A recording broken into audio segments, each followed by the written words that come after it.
Most Muslims around the world would not actually do what Hamas did on October 7th and try to kill and rape and so on. But we see that many of them would go out and cheer and jubilate and exult when Hamas do these things. And we saw this not just in Gaza, but around the world. I'm not sure anybody is saying that we should send troops over to Europe to kick out the Muslims or anything like that. But if a child that has been born in the UK of Syrian parents, for example, that child is walking around singing death to Jews, yeah, that child should also be deported, yes. So I have a problem with that. Yeah? Deporting a child? Today, seems a couple of the things we say maybe seem a little bit radical, like what I just said. 10 years from now, none of this will seem radical, guaranteed. Why should the people in the United States care if Western Europe turns into some big Islamist hellhole? I think that should give us courage, exposure to other people's perspectives. It's moving us in a good direction. Should we be happy about the Islamization of Europe? Not especially, no. Quite the contrary, I would go so far as to say. The Islamization of Europe, sometimes you'll hear people say something like, well, it doesn't really matter what God you believe in because it's something fairly personal, isn't it? So what does it matter if your neighbor believes in this God or that God? But this is actually something I've written about to a considerable degree, and Islam is very different from Western religions. And there are several reasons for that. We can lay out in philosophical detail what the problems are with Islam from a Western perspective. But it is a Western religion. It's an Abrahamic. No, it's an Abrahamic religion, but I wouldn't say that that's a Western. That's the same thing. There are 3 Abrahamic religions, but 2 of them are Western. And the reason I say that is because Judaism and Christianity became part of the West at an early time, in the Roman Empire. You mean by right? Western. Okay. Yeah. Okay. So, you have the West starting with Greece, and in a parallel time, you have Judaism arising, and then Judaism, through Christianity, enters the West in the Roman Empire. But that has then already taken place, and that has created something, a new civilization, a Western civilization, those things together. Islam comes many centuries later and within a generation has launched a war of conquest against the West, which already consists of these Greco-Roman and Judeo-Christian pillars. So we have 3 Abrahamic religions, but only 2 Western. Okay, so you have written about the fact that there is no difference between Islam and Islamism. Right. Explain that to me, because I find that hard to... Yeah, so I think conservatives, everyone, but... Well, let's define these things first. Sure, Sorry. So when people say Islamism, they mean a militant political version of Islam. And when they say Islam, they just mean the sort of general religion that people, keep to halal food and they go to the mosque, etc. But this is looking at Islam from a Western perspective. And it doesn't do justice to what Islam actually is. And so if we want to understand what Islam is, we have to understand that this distinction is a Western one. It's not an Islamic one.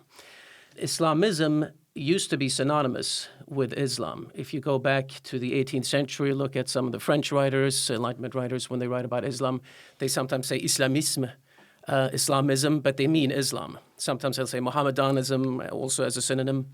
And that continues in the 19th century. The idea of Islamism as meaning something separate from Islam, that doesn't come until the 20th century, in the 60s and 70s, when it gets this meaning of being a political version of Islam.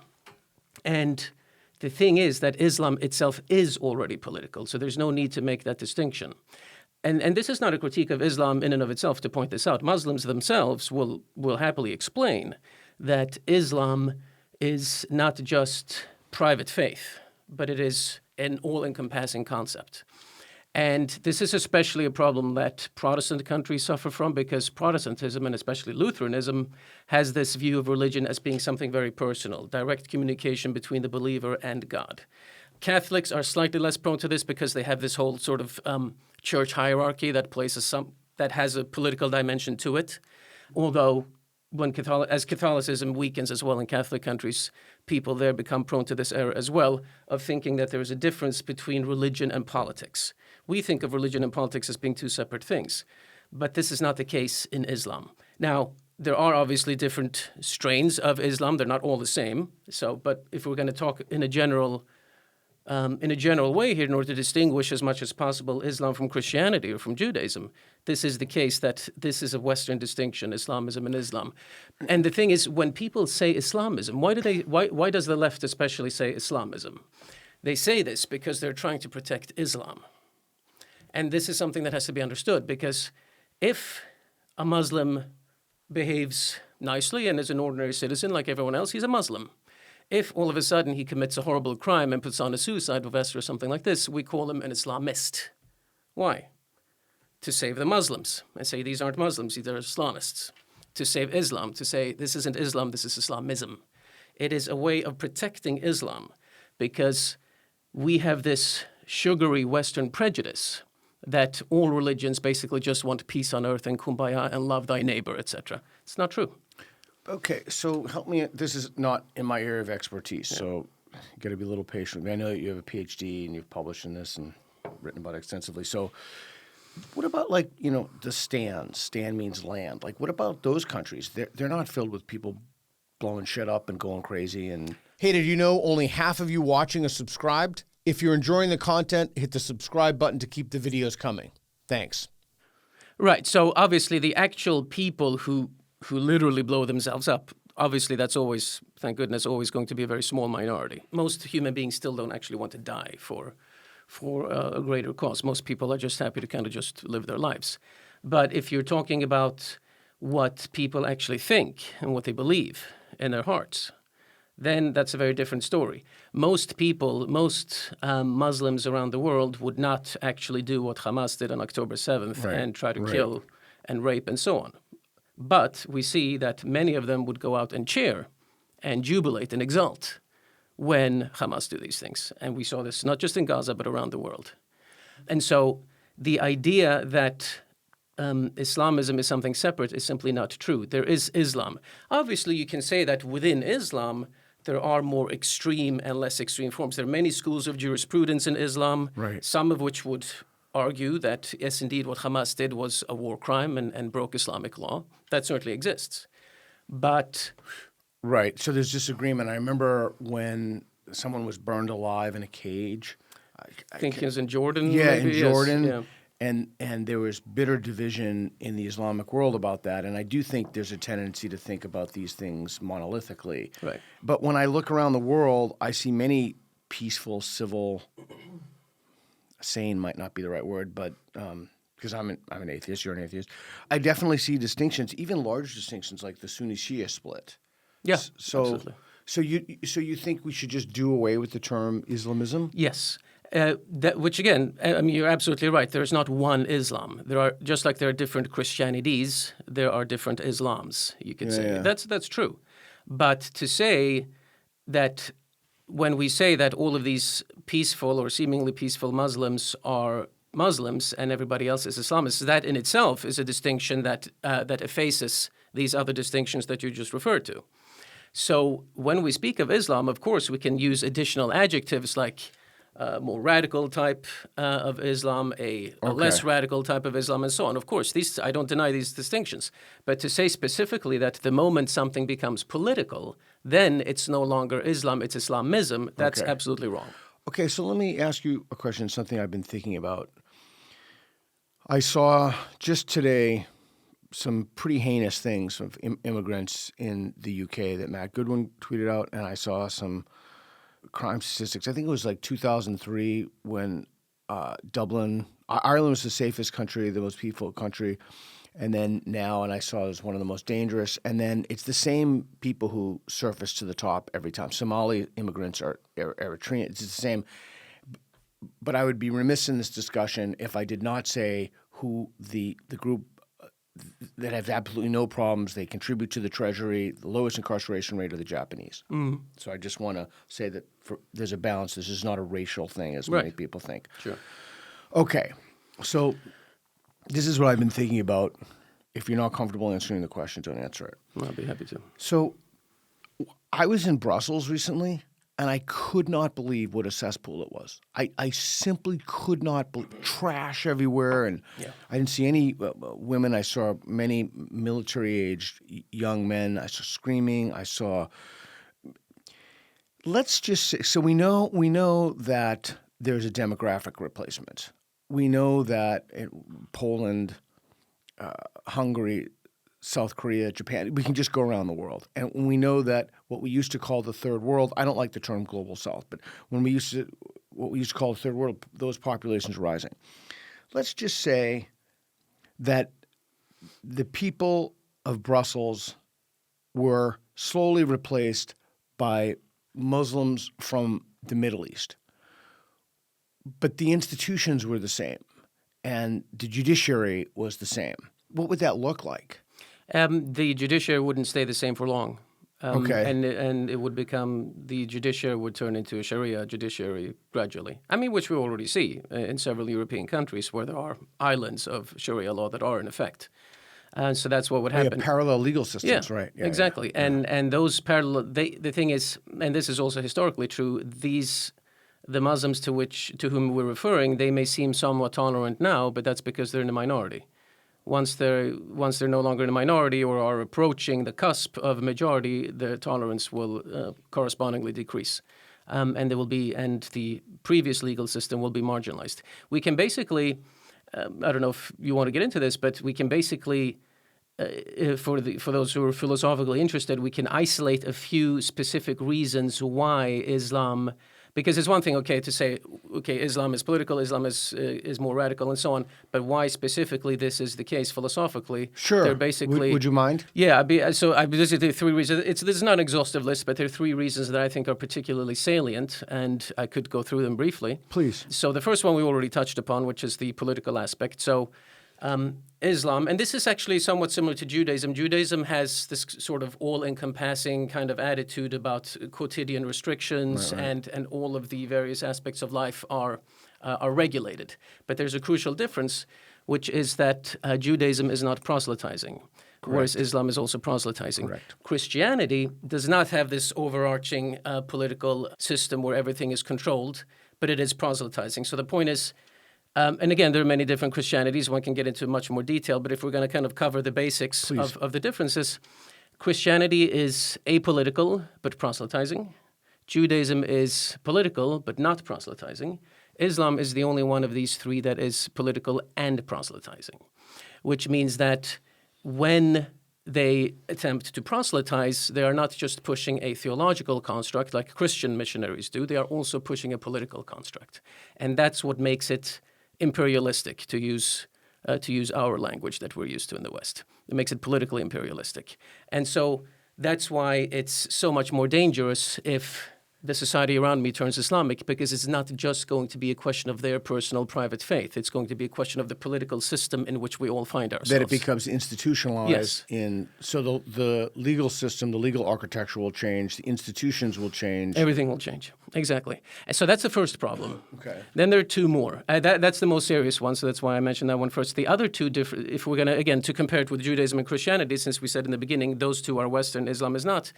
The second problem is that although there are Muslims today who are not Arab, Islam itself started in an Arab context. It started in a very tribal context. Yeah, it was a colonial export in a sense. Exactly. And this kind of the tribal birth pangs, if you will, of Islam still are an ingrained part of Islam. Now, in some non-Arab Islamic countries, you do see that this is slightly less of a problem. You can think of Turkey or Indonesia, for example, although Indonesia continues to be unstable, and now in Turkey, of course, they're kind of rolling back some of the secularism that they used to have since World War I. But the thing is, this tribalism, even though Islam has universalistic ambitions like Christianity, it remains very tribal, ethno-tribal, which is to say that when you have Islamic cliques developing within societies, they try to, of course, push their system on everyone else, but they remain very, very tribal. That is to say, assimilation doesn't happen, and they continue to be a state within a state until they've taken over the entire state. So that tribalism is another difference. Jews can be said to be tribal because Judaism is also an ethnicity, at least if we're talking about Ashkenazi Jews. But the thing is, again, they don't proselytize, which is why it's not a threat in the same way. Whereas, yes, Christianity is universalizing, but isn't tribal in this sense. So that's the second problem. Okay. The third problem is, again, as opposed to Christianity and Judaism, is that in Islam, there is no authoritative exegesis of Scripture. Right. And I like to compare this to the case in Judaism because that's the most clear contrast. If you want to read the Torah, the Hebrew Bible, all practicing Jews agree what the verses in the Torah mean. So a classic example is the famous verse, eye for an eye, tooth for a tooth, which we find in Exodus, Leviticus, a couple of places. So a lot of people, if they just read this verse, they think it means that, okay, you knock out my tooth, so I get to knock out your tooth, a kind of lex talionis. But this is not what it means, because the French medieval rabbi Rashi, who is the authoritative commentator on the Torah, he says that actually, no, this refers to a monetary indemnity. So if you knock out my teeth, you have to pay me damages. Doesn't mean that I get to do the same to you. And so this is authoritative in Judaism, which means that all practicing Jews believe this. The problem in Islam is that there is no Islamic Rashi, so to speak. There's no Islamic exegesis like a universal... Exactly. Right. There are plenty of exegetes in Islam, plenty of people of comments who comment on the Quran and say this means that and X means Y and so on. But there's no authority. There's no authoritative structure, which means that a radical preacher can lay just as much claim to his interpretation of the Quran being the correct one as a preacher who's more moderate and who might say that, well, these violent passages here, they don't really mean that, or at least not in the modern context and so on. So it's not possible for Muslims to say that, okay, this thing here is what our religion means, and you can all see that this is a peaceful interpretation. That doesn't exist. And that's why we see that within Islam, they can't agree on anything either with each other. The debates about what Scripture means in Judaism were settled through rabbinical argument, scholarly debate. In Islam, very often, they were settled by the sword, which means that obviously they ultimately weren't settled at all, because somebody comes around with a bigger sword, well, the debate starts again. And so that is another reason why Islam is a greater threat, because they don't have this authoritative exegesis. So those are the three main problems why Islam does not fit into the Western fabric in the way that the Christian and Jewish religion do. Okay, so let me ask you a question at the risk of deeply offending you. I know that people are going to listen to this and they're going to say, oh, many people in the United States in particular, but also people in Western Europe, well, they did it to themselves. Fuck them. They let them in. They're still letting them in. And when you look at the statistics of people who are still coming in on boats, there's almost no appetite to stop it. People might be mildly disconcerted about it, but why should the people in the United States care if Western Europe turns into some big Islamist hellhole? Well, I mean, why should they? I mean, we're already, I say we as someone who's American, we have suffered the losses of repeated blood, money, treasure, war. Our sons, our family members have been slaughtered. Biden left billions of dollars of equipment in Iraq. I mean, why should the people of the United States care if Europe turns into a big Islamist shithole? Yeah, well, it's well on the way already. So I hear also a lot of conservatives have this kind of attitude, to hell with them. They brought it, as you say, they brought it on themselves, and that's true, they did. And I'm not saying, I'm not sure anybody's saying that we should that we should send troops over to Europe to kick out the Muslims or anything like that. But no, because Trump and MAGA said there's kind of an isolationist mood in the U.S. right now. Yeah, there is. So I know a lot of people are going to listen. It's like, and this is something that I think that unites the left and the right. Well, who cares? Yeah. The left loves it. They think it's a terrific idea. Yeah. And the right's like, well, screw them. Yeah. So.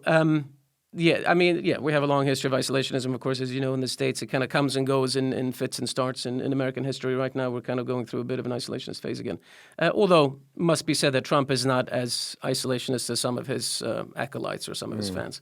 He's no neocon. Okay, so why should he's not a neocon. Yeah, he's like peace through strength, Reaganite mold, I would say, probably more or less. Okay, so why should people simply care? Because I think, because we come from Europe. And again, I'm not saying that we should risk American lives in some way to stop this, not at all. But at least we should care about it from a moral point of view.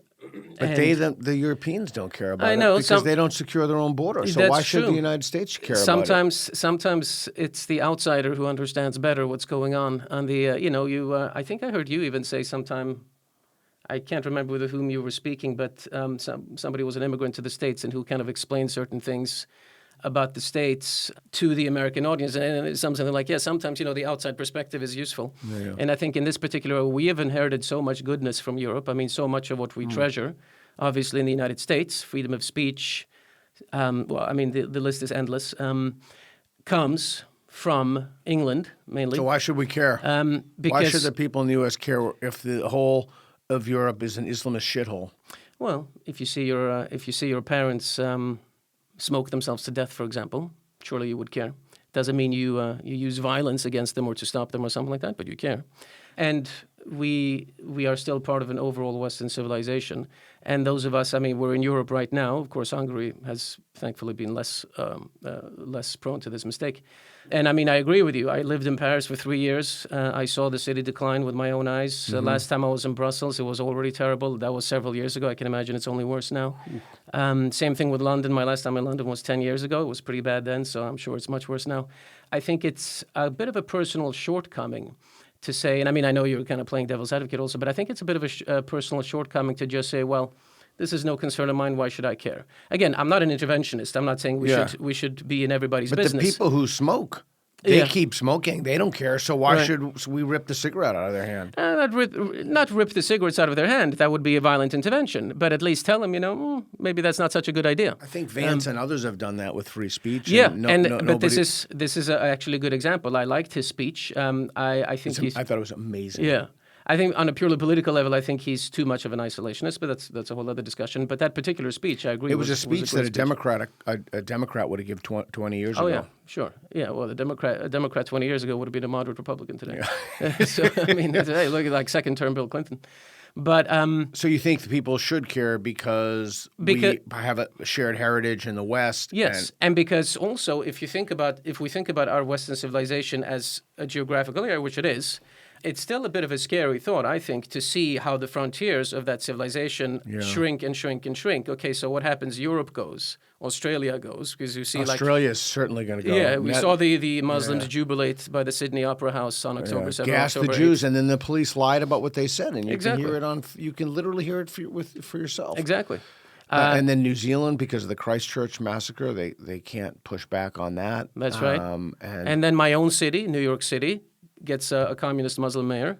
Possibly. Possibly, we'll see. We're hoping in November. We could have a whole conversation about that. But right. But so the thing, like, what's going to be left? Fine, like Montana, and Tennessee and Kansas, like that's going to be left of the West. I don't want that to be the case. So I think it's time to speak up about this. And again, not advocate for violent intervention. Every time you speak up, there's the narrative that you just can't get around. You're a right-wing Nazi. You're a right-winger. You're a Nazi. Like, okay, so what do you do about the problem? Well, we continue to have conversations like this. We write about it. I mean, the thing is, writing isn't going to do anything. No, I know, but what's really going to do something is political continuing Islamization, making people wake up. I mean, a lot of people have written me and told me, I can imagine you've heard similar things, saying that, I used to be somebody who advocated for immigration, these poor Syrian refugees, et cetera, and now I see what's going on around me. I've heard people in Germany, Sweden, different places tell me this. I've changed my mind, is what they say. Now, obviously, not enough people have changed their minds. Okay, but the point is, there is at least something happening. How does that manifest into like actual? You had a higher proportion than ever of young people in the last German election voting for the AfD, for example. So that's they still didn't get in. And because the German system is also such that it kind of is able to systemically keep the AfD out. So they would have to still have a much higher proportion of the vote in order to actually be part of a government. But at least it's something that can happen. We have various parties like this becoming stronger and stronger in France as well, in the UK. So we just have to hope that trend continues before it's until it's that goes to a certain point before it's too late. It's interesting. So you speak English, French, Swedish, German. That's a few other languages as well. Okay, so you have something that I don't have, with the exception of my Hungarian. You have the ability when you go places, you can talk to people, you can read the press. I can't do that. Or only at a rudimentary level, so you can see things that I can't see, and you have access to venues that I don't. So my question is, in the same way that I just asked you, why should the U.S. care? Many Europeans, I would go so far as saying most Europeans don't care. Why should they care? I mean, they don't even care. It's their own country. Yeah, I think we should set an example of virtue to them. I mean, we in the States, we often congratulate ourselves as being a moral beacon. onto the world and so on. Now, that sometimes leads us to certain acts of hubris and so on, I think it's safe to say. But I also think that there is some truth to that. I think it's still true, and this is something else I've written about. Yeah. America is still the freest country in the world. I know these ridiculous freedom indices say that we're not, but that's because they misunderstand. They don't understand American culture. America is still the freest country in the world. Not to say that we don't have our problems. But they obviously don't. we do, Europeans don't want that. I mean, Yeah. look what's happening in the UK right now. Yeah. They clearly don't want that. They have an appetite. They want. It's all. What did Eric Fromm say? People don't want the freedom to choose. They want the freedom from choice. Yeah. So I mean, look, if the British decide collectively that this is really what they want, That is and- what they yeah. want, and we need to be honest about that Yeah. and not blame. Yeah. No, so then if that's going to become an Islamic country, okay, then certainly we in the United States, we can't stop it. It's in their hands. But that doesn't mean that we should just sit there. I mean, when we see something bad happening in the world, we see somebody is about to kill himself, should we just sit there quietly and say nothing? Again, I'm not calling for any kind of violence or intervention. Yeah, but, yeah, I know you're not. I know you're not. But I think at least we should. It's always Yeah. good to be an example of virtue. I don't think one should ever just simply sit and be quiet as Okay. people kill themselves. You mentioned basically. the mayor of New York, Minnesota. So let's just say, and again, just kind of guide me through a short term. Illegal immigration increases. Yeah. Legal immigration, there are no restrictions placed on it. People don't want to change the legal architecture. It's just too much work.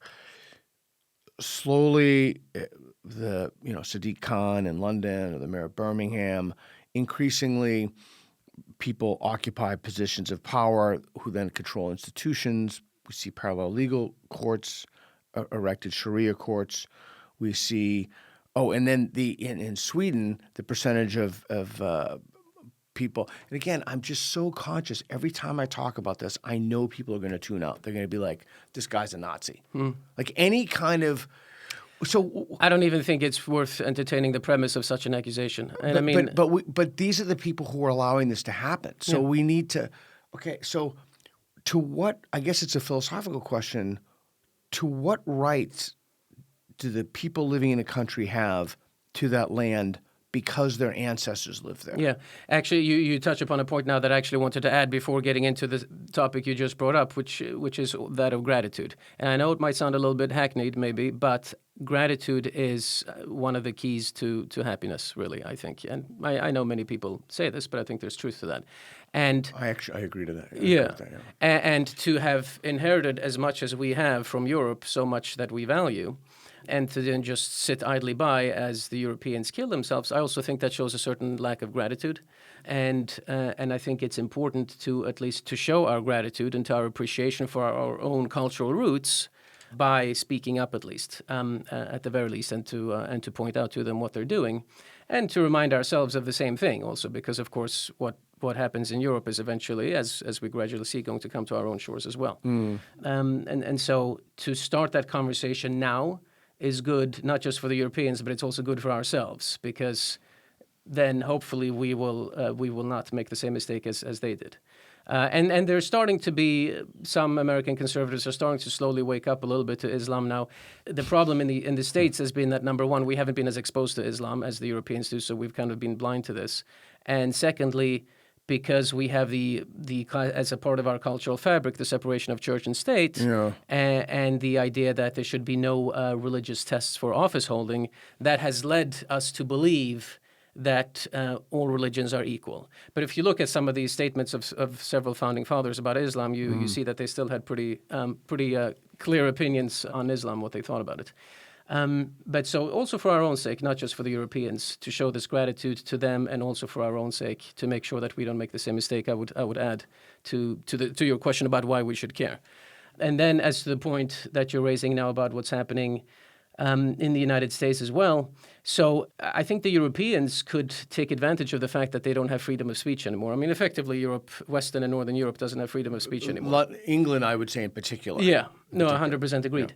Yeah. And since that's no longer the case, why infringe on freedom of speech just on one political side? If the right... That's super interesting. Yeah. Oh my God, that's I never thought of that before. Yeah, so if the right party comes into government at some point, well, they should do the same thing. Disenfranchise those elements that are hostile to us, even if they're citizens. That would be more difficult in the United States because we still have a fairly strong, again, we have our problems, but still a fairly strong sense of freedom of speech. We still have our First Amendment and so on. In England, forget it. They don't have that anymore. So disenfranchise the Muslims, at least the other ones, and kick them out. So because they already don't have freedom of speech, just run with it. Take advantage of it, exactly. Yeah. Why should one side insist on this principle when the left so very clearly doesn't? We have to... And just take away their freedom of speech. And I mean, then nobody has their freedom of speech. Yeah, I mean, then of course people tell, oh, 2 wrongs don't make a right. That sounds very pretty in theory, but we're talking about... But if you're already doing it, exactly, you might as well do it. We're talking about a whole society committing suicide. Right. And affecting the lives of millions of people. Little postcard wisdoms like 2 wrongs don't make a right is not relevant. God, that's so interesting. I never thought of that before. Yeah, so I think they should, like you said, take advantage of that and run with it. So disenfranchise people, kick them out. If you protest, You can protest all you want, we'll just arrest you because you don't have freedom of speech. Exactly. You sing about death to all the Jews, waving a Palestine flag and so on. Take away your citizenship, send you to South Sudan. Yeah, and the End of people story. can't complain about it because there's no freedom of speech. So what are they Exactly. going to complain about? Correct. Because we arrest people who have British flags on their cars, who make posts on social media. Exactly. So we'll just say we're going to be an authoritarian state. If you don't like it, fuck you, get out. We're just going to arrest At least everybody. be an authoritarian state in the right direction. Correct. Yeah, that's exactly. super interesting. I never thought of that before. Okay, so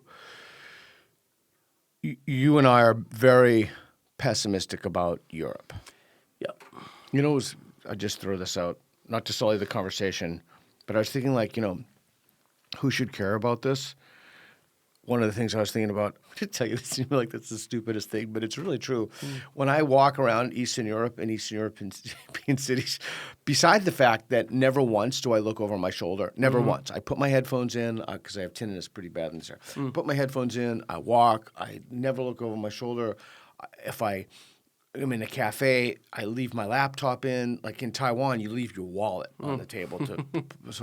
Nice. But, one of the things I really love about high trust, this is a high trust society, is I love the fact, I'm almost self-conscious I'm telling you this because it sounds so stupid, but in all downtown areas, there are trash bins. They're not worried about people planting bombs. Right, So if I don't have to carry my trash around with me everywhere, and then people just throw it on the street, I just throw it in the trash can. And it's just like such a simple, small thing.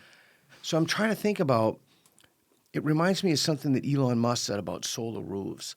The number one thing that will cause people to adopt a solar roof is not its efficiency, is not how much money it will save them. It's none of that stuff. It's how it looks.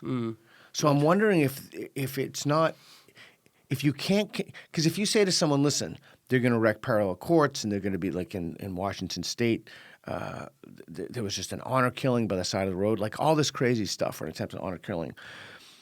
If you say that, people say, well, it's just their cult. They're kind of a relativistic attitude toward that. But if you say, well, you're going to lose trash barrels in the downtown, you're going to lose like some small conveniences, maybe the price of produce, if you can link it to that, it's going to go up. So I don't know. I'm wondering if the way to deal with this problem, I don't know. I do think that there's so much being written about it and spoken about. I do think that ultimately it's not another. I get invited to talks and festivals. I'm like, no, that's not going to move the needle. It's like you have to do some political change. Like you have to have some kind of something that moves the needle politically. Okay, so you've written about what's the opposite of xenophobia. This is fascinating to me. Oikophobia. Talk to me about that. That's fascinating. Last time we had you on your show, I got tons of email about this. This is fascinating. Nice. Good. Yeah. So, and which is related to, partly the reason why we have this problem that we've been discussing is also because of oikophobia. So oikophobia, as you mentioned, the opposite of xenophobia, fear or hatred of one's own home or household, is what the term means. And this is, as we discussed in our last conversation about 2 years ago, this is a phenomenon that hits Western societies at a certain point in their development when they have achieved enough wealth and security, freedom from worries about external enemies, so as to be able to turn their concentration inward, their self-critique inward, and measure oneself against other members of the same society rather than measuring oneself against some external enemy. And it's also a result of a degree of egalitarianism and democracy, because intellectuals can then exchange ideas without worrying about being censored by the church or the state or what have you. And so this is something that has come and gone in Western societies since antiquity. We see the first traces of Oikophobia already in basically early 4th century BC Athens. Oh, I thought you were going to say in early K through 12 educational systems in the States, and I was Yeah, well, going to that too, completely yeah. agree. That's definitely true, yeah. And yeah, which is another problem because most school teachers, well, maybe I'm opening a whole other can of worms here, but No, please, please. Most school teachers being young women. And who are more prone, because they're sort of more naturally empathetic and so on, are more prone to oikophobia. Some of them then will mature later on. In some cases that does happen. But because of this care for the other, that's not the same as oikophobia, but you can see how that leads to oikophobia, because if you care for the other, you kind of denigrate or de-emphasize at least the traditions of your own society in order to care for the other. And that is then that attitude is then brought into the school and influences the next generation. But so when and oikophobia is very often coupled with allophilia, so love of the other, because people still feel the need to have some kind of an ideal, to look up to something. This is just a human drive, that we desire something beyond ourselves. So if we denigrate our own civilization, our own traditions, well, then we look abroad and we see, this Islamic religion or this tribal African religion or what have you is beautiful and authentic and noble and so on. So then, of course, it becomes much easier for foreign elements, in this case Islamic elements, to be invited in, as we've been talking about. I'm sorry to interrupt. I guess I just don't. So why don't you do that with the Japanese? Why don't you do that with the Chinese? This is a serious question. Because there is this kind of desire. The Japanese seem to be doing pretty well, and. Not economically, but... No, that's true. But as a society, but relatively speaking, thriving. Yeah, exactly. And also because the Japanese have been very westernized. Now, when the Japanese, at that time in history, we didn't have as much oikophobia in the West. And so the Japanese were never really the beneficiaries of oikophobia. But if we're talking about pre-industrial Japan, before the Meiji Restoration in the 1860s, when Japanese society was much more, quote-unquote, authentically Japanese, if you will, that would have seemed very exotic and interesting also to a typical Western oikophobe. But we exalt societies that are intrinsically, I don't want to say flawed, but that really is the word. Societies that are very different from others. That are not flourishing. Yes, except it's not so much that they're not flourishing, rather that it's that they're very different from us. The more different they are from us... China is super different from us. Japan, well, I guess Japan is westernized. South Korea is westernized. Yeah. And the more they seem different from us, the more they seem exotic, authentic, and pure. Then why don't we do that with healthier communities like the Sikhs? Why do we find those societies in which the conditions to immiserate them are embedded in the structure of their societies, like tribalism? Why do we exalt the It's almost like a kind of suicide. Yeah, there is a certain primitivism that often mixes with oikophobia, and you find this already in Enlightenment France at a time when, and even earlier after the Age of Discovery, when the fascination with native tribes that have just been discovered was all the rage in Europe, and it was very much in vogue to to talk about these things and to be interested in those tribes. But that comes especially to a head in the Enlightenment in France, which is where we find the kind of one of the major manifestations of one of the major and earliest manifestations of oikophobia in the modern era is mid-18th century France. And there is a line in Rousseau, for example, which I love. Rousseau himself was an oikophobe, but he has these moments of lucidity where he criticizes oikophobia in Voltaire, for example. They don't use this word, which is a neologism, but he says... He doesn't mention Voltaire by name, but he's pretty clearly talking about Voltaire because it was also written at a time when those two were at loggerheads with each other. Yeah. He says, "Beware of those philosophers who love the Tartars so as not to have to love their countrymen." Oh, interesting. Which is this kind of primitivism. The Tartars, they're very different from us, obviously, from French civilization. And so... You don't want to love your own countrymen because somebody like Voltaire, and Rousseau for that matter, he was Swiss, from Geneva, but anyway, he's in the same cultural ambit. They raise themselves individually from the rest of their society. And so in order to raise yourself away from French society, say these people are beneath me, you have to ally with something that is very, very different from French society. The Tartars, from their perspective, are about as different from the French as can be. So they're the ones who become the beneficiaries of the allophilia and oikophobia of somebody like Voltaire. And that kind of oikophobia mixed with primitivism, because again, you want to be as far away from your own society as possible, morally speaking, that is then continues, and we see that today as well in modern oikophobia. Is oikophobia, to borrow Rob Henderson's term, is that a luxury belief? More or less. So other things being equal, a person who is part of the elite, quote unquote, or has advanced degrees is likelier to be an oikophobe than a working class individual. That's true. However, that was more the case. That is more the case the earlier back we go in history. The closer we get to modern times or to the present day, the more oikophobia spreads into the middle classes and sometimes even to the lower classes. Oh, interesting. And that's because education itself has become democratized. Yeah, absolutely. Explain that. I've thought that's great. Explain that. Yeah, so I mean, it used to be the case that most people were quite uneducated. Many people didn't even know how to read. But you had the elite that was very, very highly educated. So there was a much greater gulf educationally between the upper crust of society and everybody else. And so in those days, it was really just that upper crust that was prone to oikophobia, that was prone to temptation to ideas coming from outside. But as education has been democratized, now everybody goes to school. It used to be that everybody should go to high school. Now there is the idea that everybody should go to college, which is nonsense, but there is the idea everybody should go to college. I totally agree with that. It's so ridiculous. So thank you, Obama. But basically, not just him, but he was one of the strongest voices for this ridiculous idea. We could talk about. I'm a huge fan of vocational education, but but that's another thing. So something I like about Germany, where I received most of my own education, because they're much stronger on vocational training. But anyway, so the more regular people, quote unquote regular people, middle class, working class people, finish high school and even go to college, the more they that also will become exposed to these ideas. And so the gulf between the highest educated members of society and those with middling education is much narrower now than it used to be.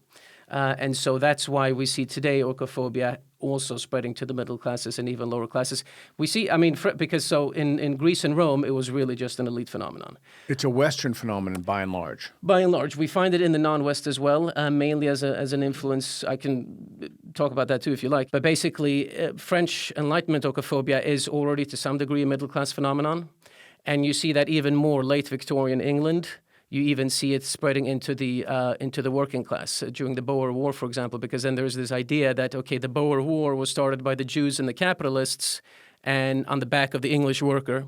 And so this kind of self-hating, this critique against one's own country spreads into the lower classes there as well. That's kind of where we start to see it for the first time in terms of the spread of oikophobia. But by and large, it's still more of an upper-class phenomenon, to go back to your original question. So the older I get, the more I find a kind of beauty in the symmetry between one's actions and the outcome. Mm-hmm. Smoking causing cancer, increasing the number of immigrants from societies that are inherently hostile, and then the consequences of that.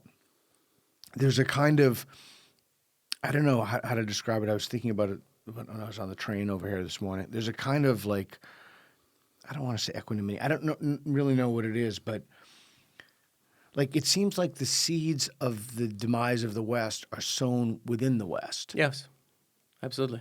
And so that's that kind of perfect symmetry. Like, so how do you?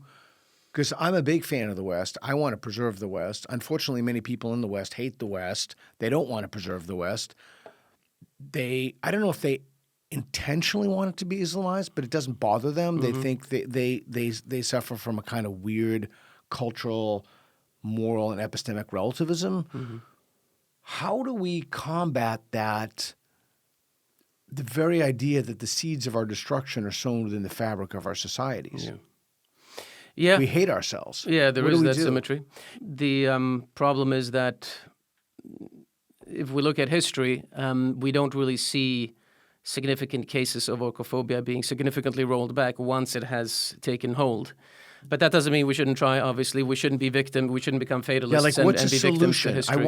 I want to give a solution so people can listen to this. Yeah. We're not just two dudes complaining about something. Right. Like, what action can people take to fight this?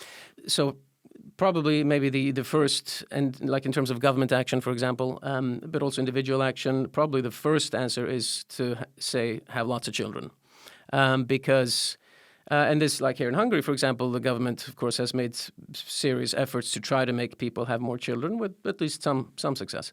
The idea is that even somebody who generally doesn't care that much about tradition or about the inheritance that they have received from our ancestors and so on, once a child is there, very often there is a natural inclination to want to pass something on to the child. Okay, I'm going to pause you. Yeah. So even if we did that, like tax credits or what have you, the number of people in low trust societies are booming, and they're having kids at younger ages, and they're just getting on boats and coming. So there's no way.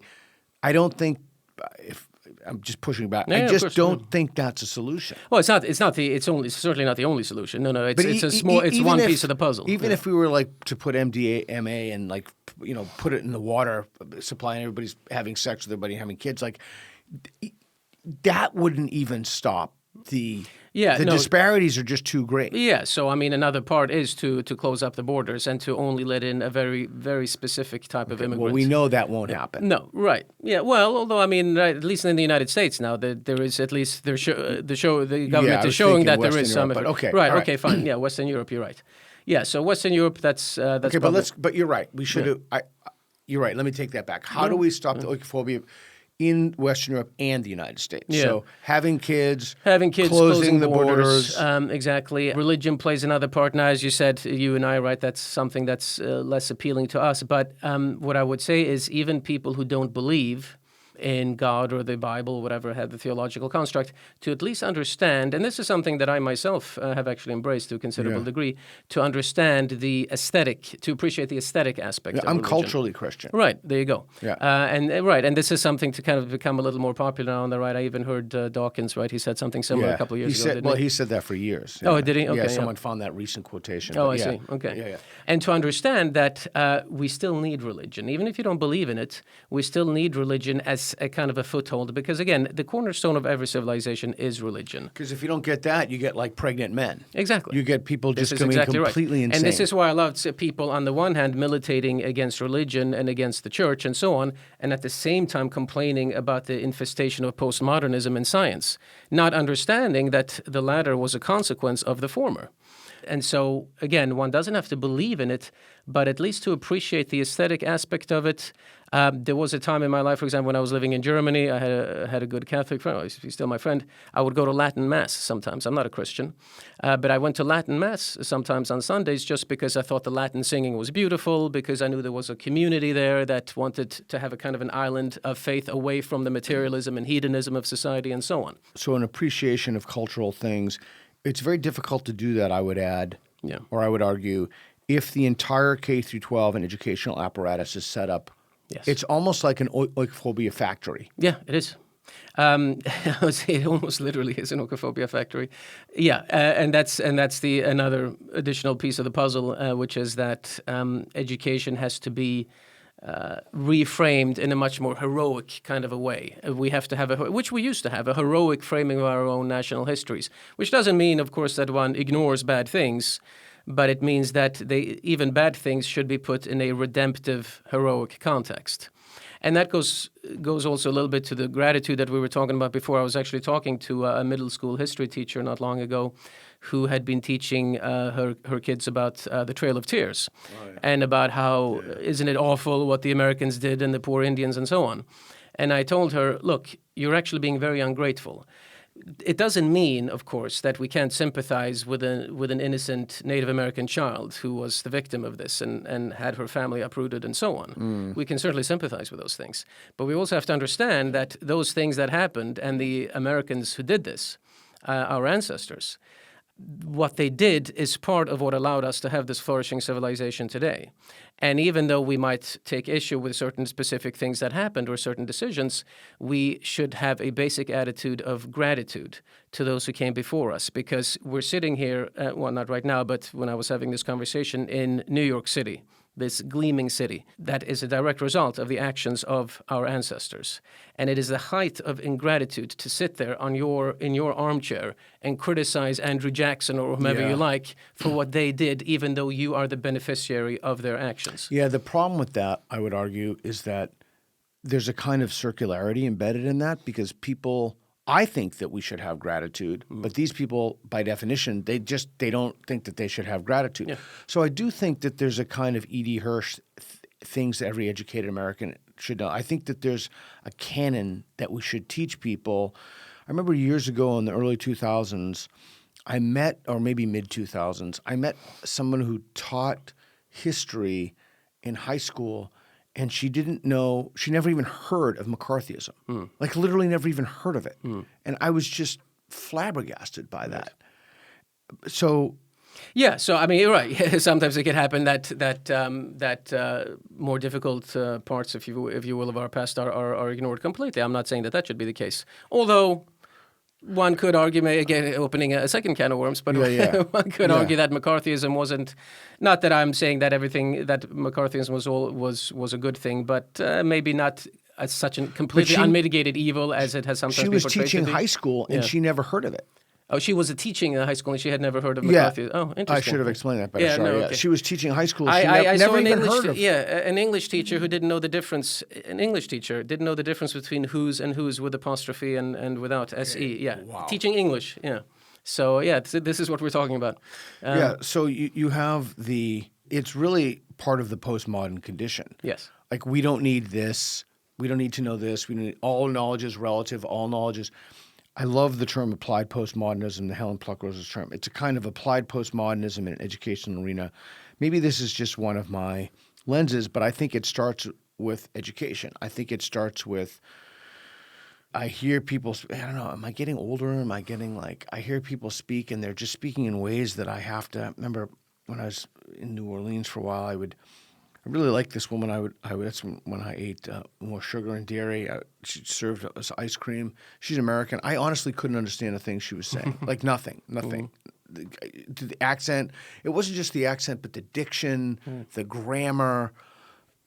I do think that limits her opportunities. Yeah, I was sitting on a bench in Central Park the other day, and two young ladies sat down next to me, speaking to each other, and I had to get up within a minute and leave because I couldn't stand how they were raping our beautiful English language. Yeah, it's fascinating. And you say that from someone who speaks multiple languages. Yeah. So you're okay. So we both agree. Yeah. We're in the. Okay, would you say the West is not doing well, or would you limit it to No, Europe? I would say the West America is doing well relative to Europe. Oh, that's certainly true. Which is not to say that America is doing well as such in a more absolute sense. So no, I wouldn't say that the West is doing well. Quite the contrary. But I am more optimistic about the United States, yes. So okay, let's say that tomorrow, as if by magic, everyone was like, listen, we have a right to vet who comes in our country. There are people coming in here who are raping and murdering, and we need to immediately end illegal immigration, like just tomorrow. And everyone was like, yep, we need to do it. Yeah. They put boats around the UK. So let's say that they did and it. not just illegal immigration, but also But I'm gonna severely restrict legal. Well, I was going to get there the next, Okay, and then in the Schengen zone, they say, okay, then we go for legal immigration. Okay, so let's say that we get the illegal immigration under control, the legal immigration under control. How's it looking now? Yeah.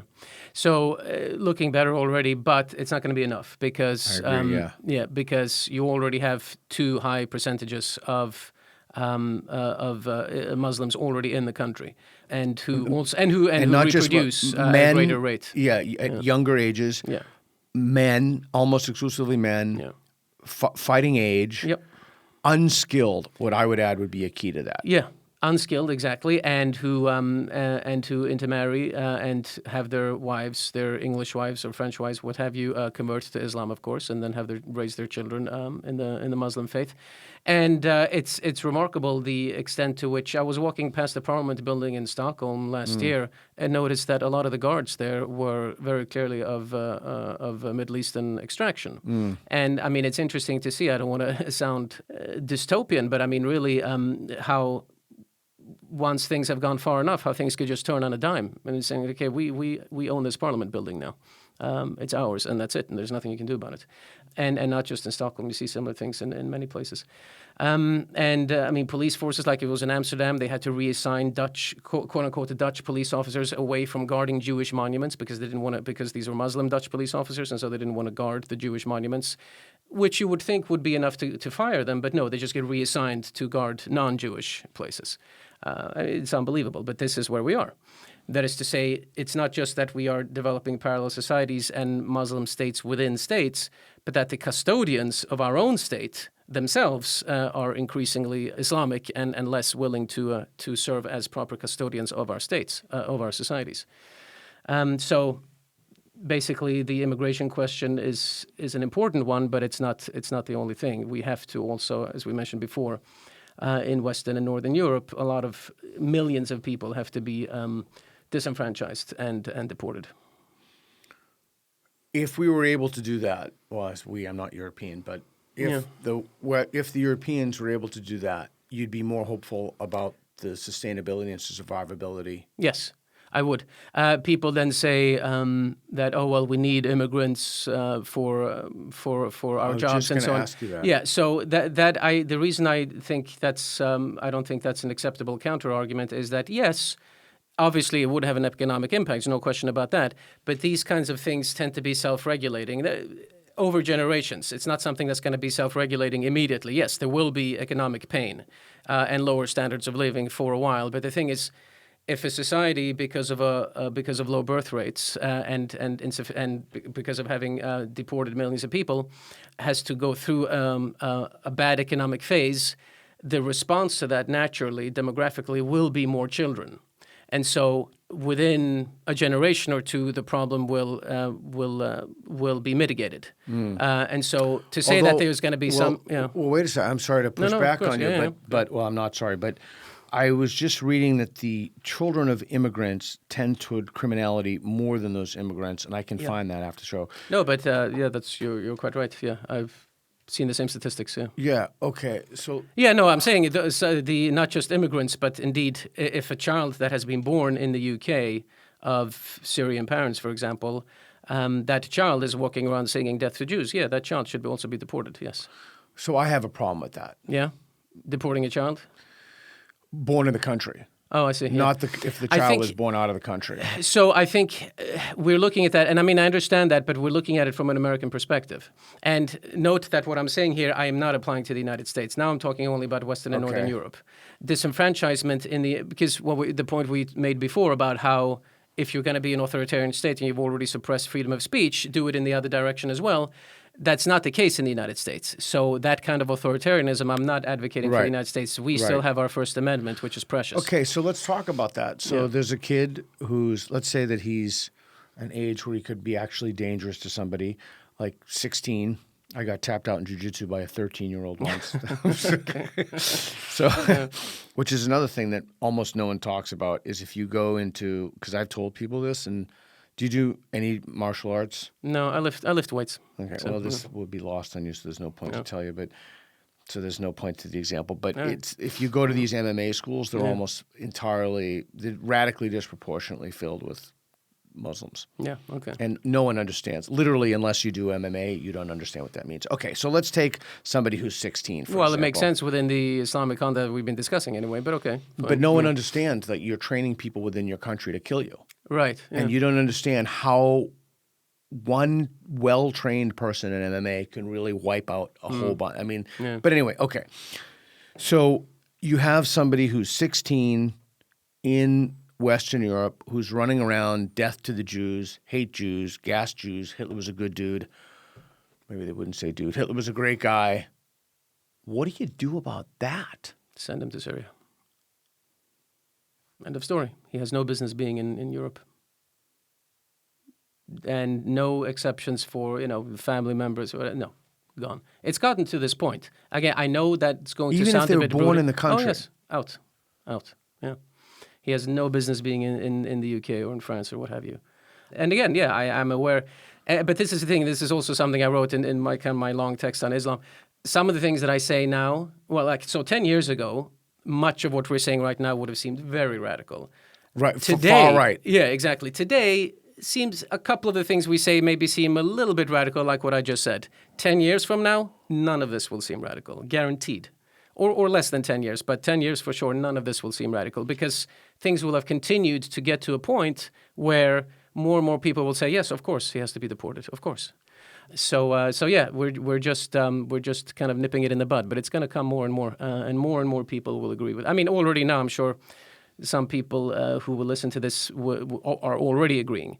But more and more people will come to agree. Yeah, and with I that. think maybe it's just that I'm an American, and I think you're born in America. We don't deport you, like Right. we deal with you. And Again, I think yeah, so Europe is a different context. Europe is a different context.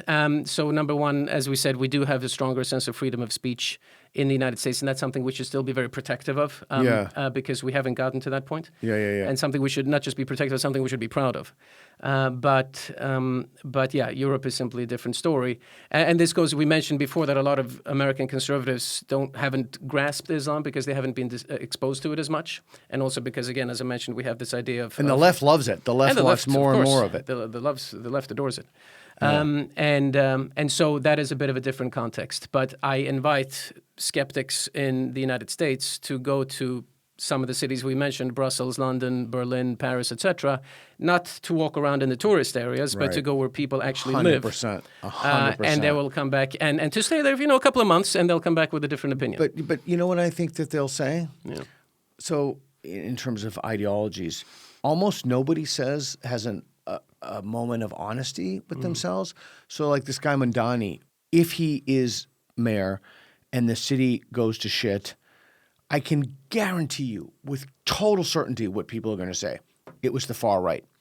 The far right did this to this guy. They're upset. They didn't. It's a when he defunds the police, taxes white neighborhoods, makes a supermarket desert, all of this stuff. It's the far right. So I don't think people will be honest about the problem. I think that's true for a lot of people. As a New Yorker, I feel I have to defend my city a little bit. But no, I mean, I think you're right to a great extent. What we see sometimes in New York, I mean, we did have Giuliani, for example, after a period of Democrat rule. So, I mean, and New York is not the only place in which this is true, that it kind of goes a little bit in waves. People have an extremist. I mean, Mamdani is worse than previous Democrats, has to be admitted. For sure, yeah. absolutely. He's one of a kind, but things go to hell. And so then they vote in a moderate Republican.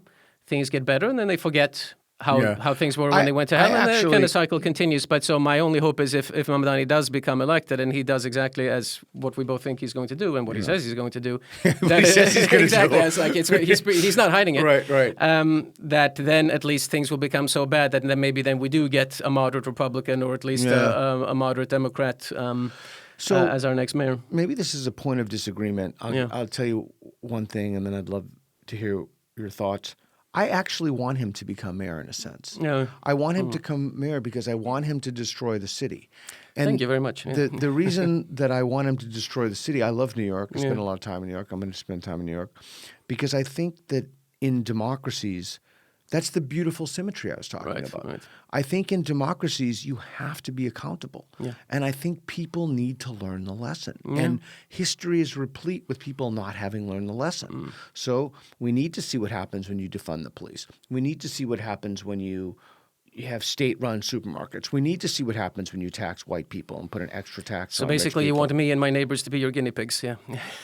No, I don't want anything. I'm I joking. don't want anything. But yeah. You are the people who are voting for him. I mean, in a democracy, I was going to vote for Sliwa, but now I might have to vote for Cuomo if he's the only one who Can you imagine stands a that? chance. That would be. I hold my nose and vote for Cuomo. No, yeah. I know. Well, But I do think that we have to take responsibility in I agree with democratic that, sure. systems, Yeah.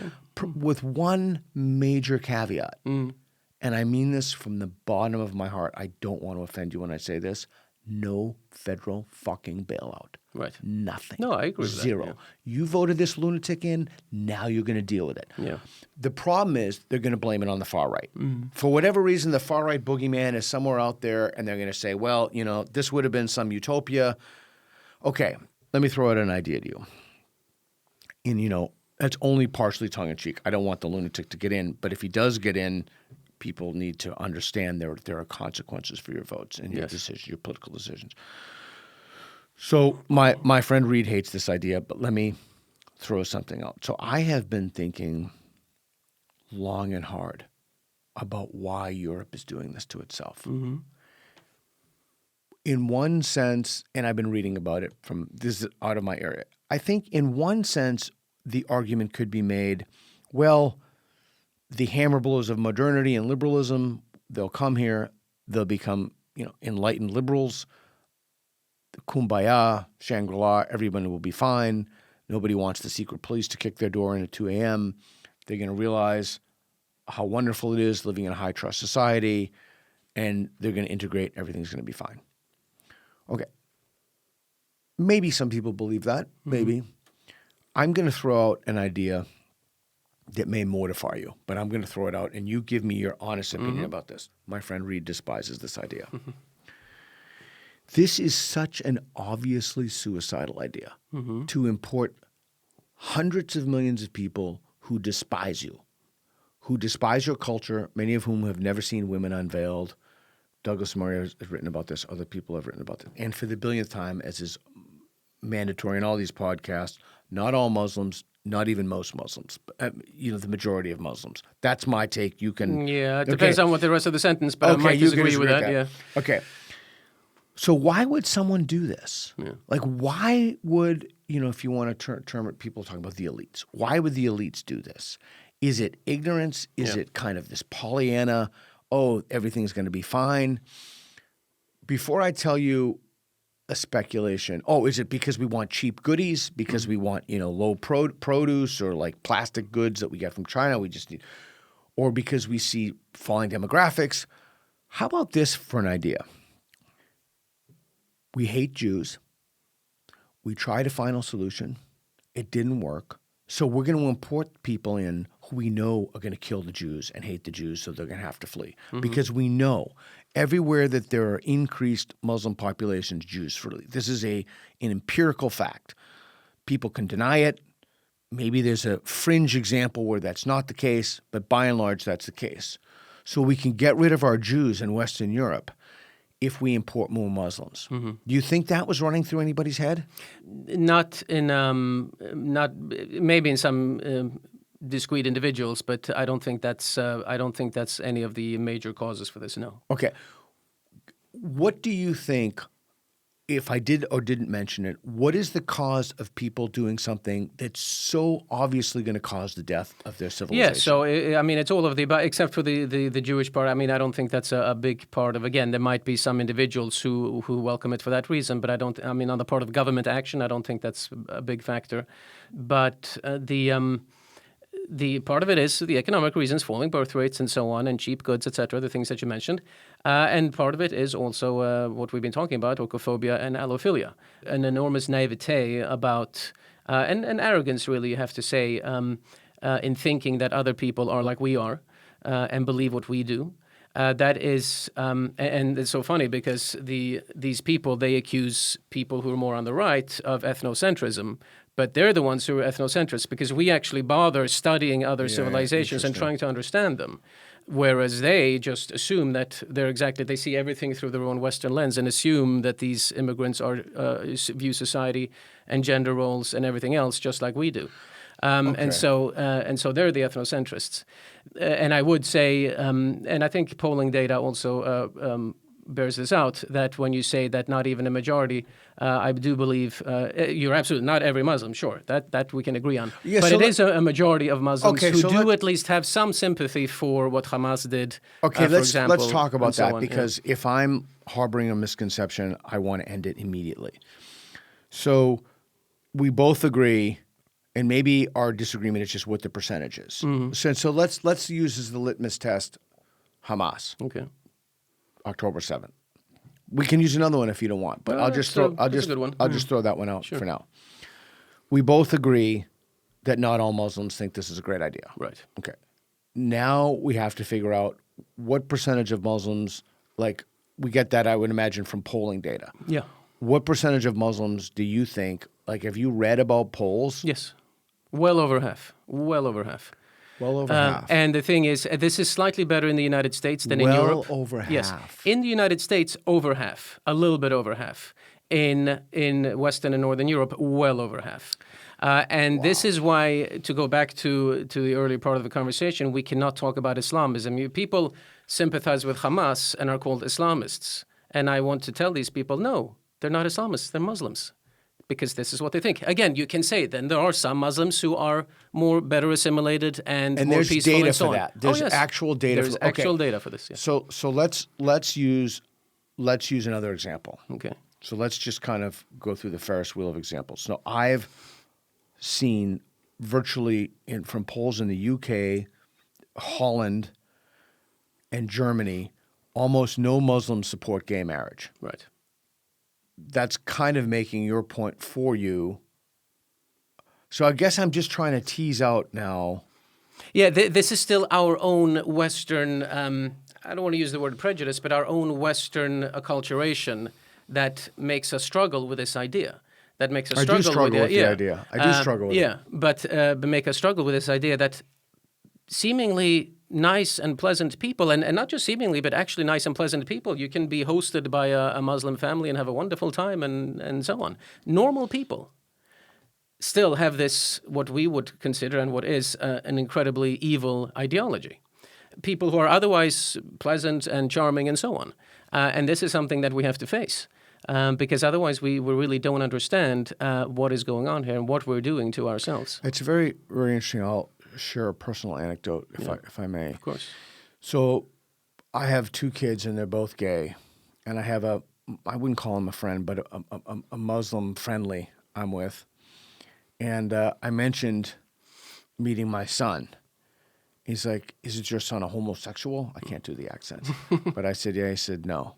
He's not going to meet with him. But he's been great to me. He's like, oh, your Muslim friend is going to meet your son because he's. Well, I said, why don't you won't, let's get together with my son. And he's like, no. All right.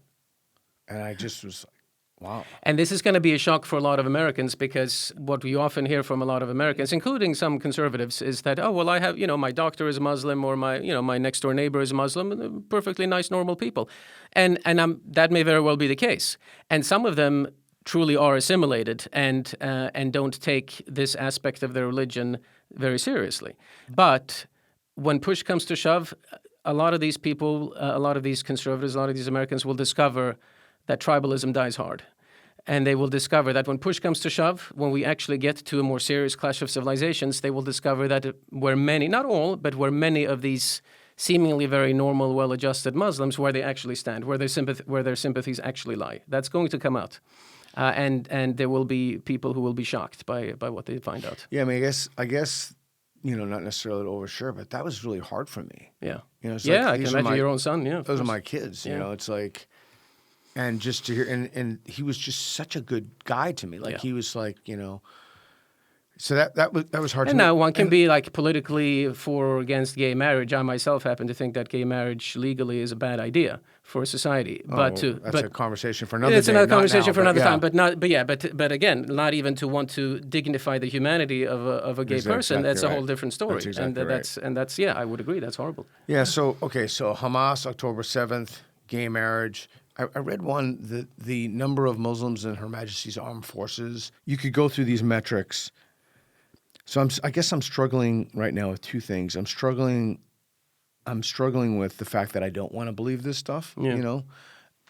I just don't want to believe it. The polls are there, and it's partly the polls are there, and partly just walk the neighborhoods and speak to the people. Not showing, maybe you have a great deadpan style. So if anybody can do this, it's you to actually get people to tell you what they actually think. That might be harder for somebody people, like me. I do that in the show, and I get all these comments. Oh my God, Boghossian didn't know that, or Boghossian's ignorant about that. Yeah, no, I've noticed that about you as well. I love the deadpan thing. You kind of have this, so because you're trying to get people to really say what they think. Exactly. So this works. So, I'm Jewish myself. I didn't know that. Yeah. So I probably wouldn't be able to get away with it, but I'm not, I'm culturally, if you will. Yeah. But you go ahead and actually just speak to the people and you find out what they think. So empirically you can discover it, but then there are also the poll data. So here's the other thing that I struggle with, and I don't want to turn into a complainer because I talk about this all the time, and I'm just like, we try so hard to get people on the show who disagree with us, who have some kind of credentials, really try hard. We finally found one guy who's a Muslim who's, well regarded, so he's going to come on the show and talk to us. But part of the thing that I just feel like they're robbing me. I feel like I'm being robbed of an opportunity to correct a mistaken notion that I have. And that's why, like, when I have people on the show or on the left, like, you know, Destiny or David Pacman or whoever, or I had a terrible, terrible interview with someone who's on. I really go out of my way to not push back too much and to really softball and like everything's so gentle, because I feel if I push back even a little bit, then I can't get anybody else on the left to come on. I can't get postmodern. I can't get identitarians. So I'm just like kid gloves handing it to them. Yeah. We tried, our project director has tried an unbelievable number of hours to get Muslims on the show, like Muslim apologists, Muslim academics, and like people who are sincere believers, you know, not just cafeteria Muslims. Right. Okay. And I just want to say this because I just want to get this off my chest. And I just feel that them not coming on not only robs me of an opportunity to correct a mistake, because I would love to hear someone tell me, you know, this guy Benedict, he's just full of shit. Like, this is just not true. I'm totally pro-gay marriage. I completely believe in law of abrogation. There are Muslims who think that, but then, of course, that's because they have abandoned much of the Islamic faith, if they say that. Yeah, and then, but then the problem is if I get someone who's honest, someone say, well, that's just takfir, you know, like, it's like faking for an audience. Okay. Yeah. Okay, so this is all extremely grim and sobering. Mm-hmm. Is there any? This is what we grim and sobering. This is what we do. Yeah. Yeah, it is grim and sobering. It is grim and sobering, and we're philosophers after all. We're philosophers. We're not supposed to be too upbeat, right? Yeah, and you know, and I know that we're because you write about this, you publish about this, but I know I just get so many emails like you're a bigot. Yeah. Well, I mean, the way I've been an outcast from the academic establishment, as you can imagine. I mean, you know everything about this yourself. So for me, it doesn't, like, if I thought that, oh, maybe, you know, there's a professorship there at Princeton that's around the corner. Oh, no, you'd have to say then the opposite. Yeah, exactly. Then I could say maybe, maybe I should, you know, keep my mouth shut. Yeah. But this is a great freedom, isn't it? Yeah, exactly. This is such a closed chapter of my life that I know. Just delight in saying whatever I like. Do you still publish peer-reviewed stuff? So my last book, Western Self-Contempt, which we talked about last time, that was peer-reviewed, Cornell University Press. And I was, I mean, that wasn't about Islam so much, but I also was lucky because the philosophy acquisitions editor at Cornell was, or is, a Catholic and a little more traditional, so she was open to those kinds of ideas. So I was lucky there. And I even told her for the peer review, could we try to find the 3 philosophy professors in the United States who are not Marxists? And I think she went out of her way to try to find non-Marxists. Yeah, they all scoot. And even then, they don't. They write to like 20 people at most. Yeah, exactly. They're but just so like this incestuous little thing. Yeah. But like on a regular basis, peer-reviewed articles, no, it's not something that would be allowed. I don't think. I miss it. I do miss doing that because I just feel that it hones my thinking, and I do like the idea of kind of making a contribution. Yeah, absolutely. But is there anything I should have asked you that I didn't? No, I don't think so. Well, we did one subject we did touch upon, which was non-Western oikophobia. If it happens in, there is an attitude that this is purely a Western phenomenon, and it's mostly a Western phenomenon, but not exclusively. We do get non-Western oikophobia when, as a result of Western influence. A personal example is I was a teacher for a while in eastern Namibia, out in the Kalahari Desert, and which I also like to mention when people like to call me racist or something like this, you know, like, well, you were basically calling people like me racist. I was actually working in an African village. But anyway. And just on that, by the way, people call me racist. I took my daughter's adopted from China. She was disabled at 2.5. Oh. Like, I try not to talk about it, but like, these people, I tell you what, fuck you. Yeah. You take a kid out of an orphanage at 2.5 who has a disability, and then we can have that conversation. Yeah. Until then, you're just like, you're a loser. Exactly. Anyway, go ahead. Yeah, no, I agree 100%. Like, one shouldn't even try to defend oneself, really, because one shouldn't accept such a ridiculous premise of such a ridiculous accusation. But 100% I agree. What happens then, for example, and this you see similar things in India too, for example, in certain places around the world, non-Western places, that a member of an African tribe in a village somewhere in the desert, he'll travel into not just in Namibia and many sub-Saharan countries, will travel into the capital city of his country where there are more Western things, cars, computers, movie theaters, all of these things. And so they will become seduced, if you will, for lack of a better word, by these things. And so then when they come back to their ancestral village, they look down with contempt at these traditional tribal ways because they've experienced Western things, which seem to be much more attractive. And so that's a kind of oikophobia as well that exists in the non-Western world. That's interesting. That's super interesting. Yeah. But so the difference between non-Western and Western oikophobia is that Western oikophobia, it's stimulated by contact with other cultures, but it still arises more as a homegrown intellectual movement, whereas the non-Western oikophobia in this paradigmatic example comes more as a direct result of overwhelming Western influence. So that's the difference. But we do find it a little bit outside of the West as well, yeah. Okay, anything else I should have asked you that I didn't ask? Or anything you want to ask me? There are lots of things I want to ask you. That would take us in many different directions. But Go ahead. We have a few minutes. We have a few minutes left. Yeah, we do. Yeah. Okay, excellent. Yeah. No, I just want to say I appreciate the. You mentioned the deadpan. This is actually something I was talking to somebody about, actually, in reference to you about this. The kind of deadpan attitude, because you're trying to elicit as honest responses as possible. I think it's.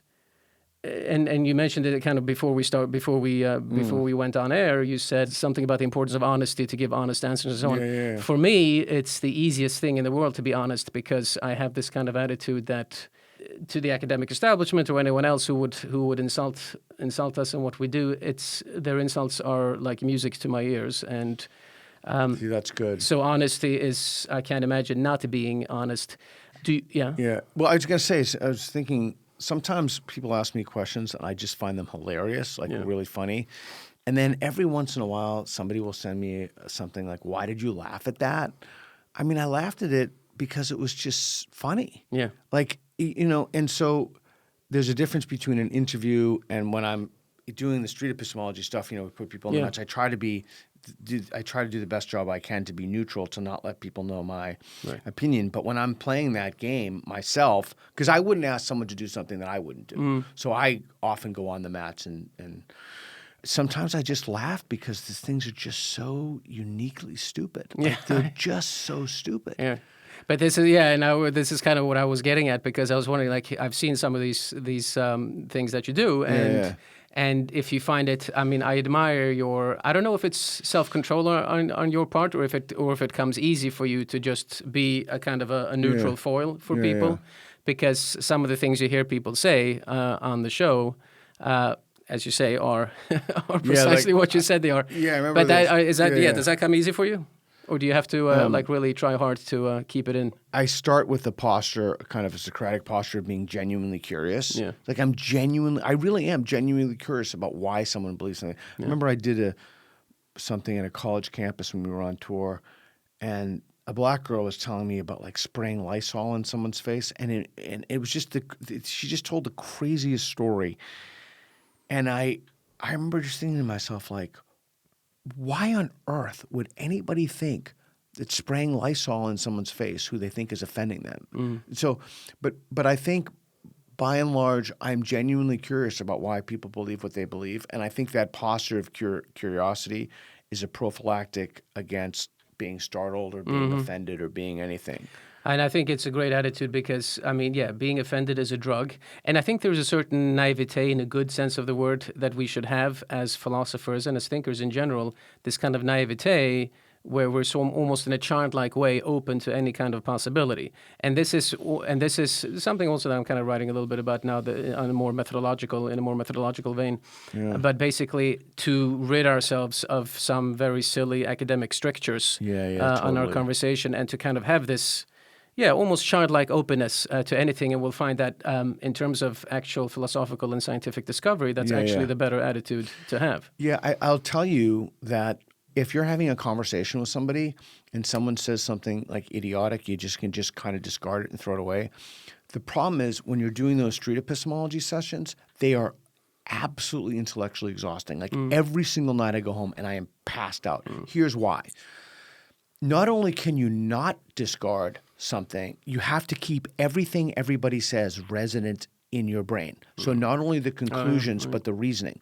So you have to constantly keep bad reasoning in your head for everybody at all time, and every moment of that conversation. And you just can't let it go and discharge it and be like, okay, that's idiotic.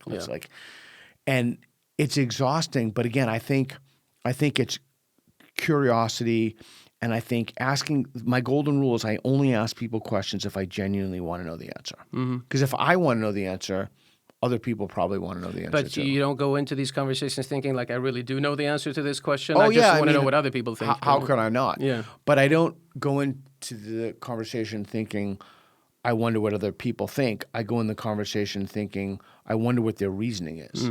Okay.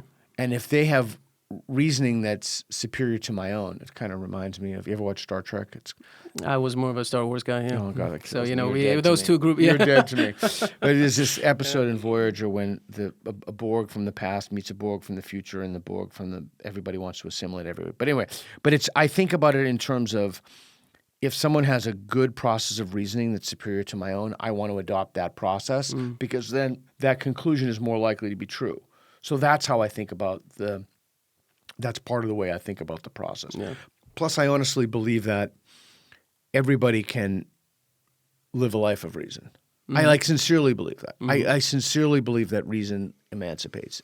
Yeah, I might be a little more Humean on that front. I mean, I certainly, I would, what you say, I would certainly hold up as an aspiration. I think maybe in de facto things are a bit different, but yeah, it's certainly we a know worthy that goal. we know, for example, with apostasy, Yeah. right? We know people leave religions all the time. We know people discard beliefs and hold beliefs, and increasingly, as I get older, I'm coming to realize that I think I've known for a long time people don't hold beliefs for epistemic reasons. They hold them for non-epistemic reasons. Right. Been writing about that for 20 years, but they hold those for moral reasons. They hold those for communal reasons. They hold those for, and so how do you convince people not to believe what you believe, but to honestly evaluate evidence and reasons Yeah. independently?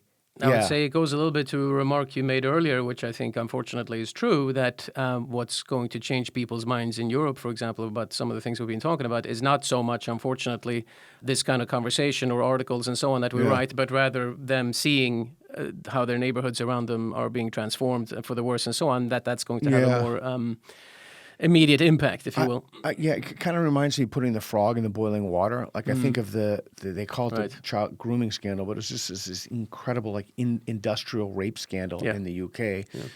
And even when I talk to many Western feminists, I'm thinking of one, I won't name her.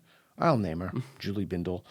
Even when the problem is not with a subset of men, like they think the problem is with all men. But even that, the fear of people being labeled racist, the fear of if the industrial rape of your children isn't going to change your mind, well, you're done. Yeah. Your society is cooked. It's over. Yeah, that's you see it. this. Bye-bye. It's over. I did see there was some story about some father or other whose daughter had been, and basically did make some comment to, I don't remember exactly what the comment was, but something to this effect, that who kind of relativized the rape of his own daughter, which, is or women shocking. Get raped in Western Europe and they don't want the perpetrators, they feel bad, they don't want them to be sent back. And so... Yeah, I mean, that's a genuine pathology. I mean, I guess that's why I asked you about the United States. They don't care about themselves. Right. Okay, there's a fringe minority of people who want to close the borders and such, and I know I'm going to get 100 comments, that's not true, that's not true. Well, then close the fucking borders. Yeah.